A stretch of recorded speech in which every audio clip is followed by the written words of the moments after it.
calls for Pakistan to be banned from the Cricket World Cup for blasphemy laws. Churches damaged and mass cancelled in Niger. And Adventism celebrates 100 years on the Kokoda Track. This is InFocus Christian News and Current Affairs. The Australian Christian lobby has responded to Pakistan's blasphemy laws by calling for their national cricket team to be banned from the upcoming World Cup. According to the US Commission on International Religious Freedom, 16 Pakistanis are currently on death row for blasphemy. Among them is Christian woman Asia Bibi, who was sentenced to death in 2010 for allegedly making derogatory comments about Muhammad. The Australian Christian lobby's Lyle Shelton says banning Pakistan from the World Cup has the potential to create positive change in religious freedom in the country. We've stopped short of calling for a ban at this stage, but we do note that a ban on sport was very effective for South Africa in reintegrating it in the international community.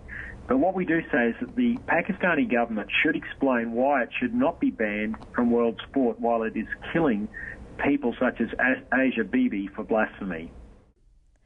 The Catholic Church in Niger suspended all masses and activities in the wake of Charlie Hebdo riots, saying it is just too dangerous at this stage to continue.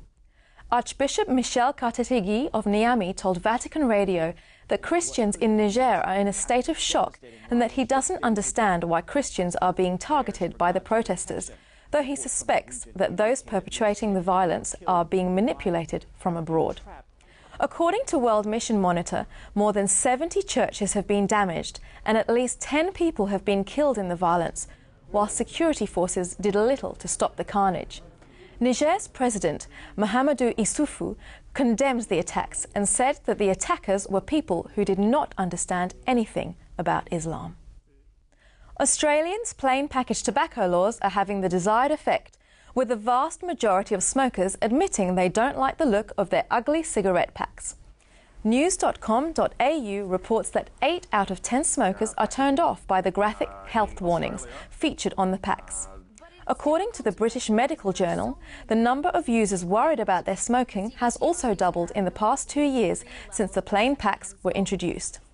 A recent study by the Cancer Institute also shows a 78% increase in calls to quit line since the launch of the plain packaging laws in December 2012. Look, when I started running stop smoking programs back in the early 70s, I wouldn't have dreamt that we could have made such progress. A whole lot of little things have added to it. The tax on cigarettes, the health warnings on cigarette packs, the plain paper packaging has all contributed to outstanding results in this part of the world. Recently I travelled in Asia, Europe, and it comes back to you again just how many people are smoking. So we're delighted with the progress that's being made. United States President Barack Obama has met the wife of jailed American Iranian pastor Saeed Abedini and assured her that his freedom is a top priority. The 10-minute visit occurred after more than 100,000 people signed a petition asking the president to meet Naghmeh while he was in her hometown of Boise, Idaho. According to the American Center for Law and Justice, who sponsored the petition, the meeting sends a strong message to Iran, who imprisoned Pastor Abedini in 2012. But it was 6-year-old Jacob's question to the president that may have really tugged his heartstrings. Jacob asked, "Mr. President, can you please bring Daddy home for my birthday?" which is March 17th. The president said he will try very hard. More than 5,000 campers have joined 700 local residents in the village of Efoghi along the Kokoda Track to celebrate 100 years of Seventh-day Adventism in the region. For 12 days, the celebrants enjoyed programs on the theme of Tracking to Gloryland. 5 flame runners, grandsons of the original pioneer missionaries, spent 3 days carrying torches from the south end of the track to Efoghi. Local politicians and church dignitaries also attended the celebrations. By the Second World War, the Christian message had transformed the people living along the track. Most of the villages along the southern end of the track are majority Adventist. At least 2 people were killed and 1,000 injured during the annual parade of the Black Nazarene through the streets of Manila on January 9th. According to the Christian Post, one man is believed to have been crushed by the 5 million strong crowd attempting to touch the life-size statue of Jesus. which many of the local Catholics believe has the power to perform miracles. A volunteer accompanying the statue also died of a heart attack. The procession of the Black Nazarene was held in the lead-up to Pope Francis's 5-day visit to the Philippines.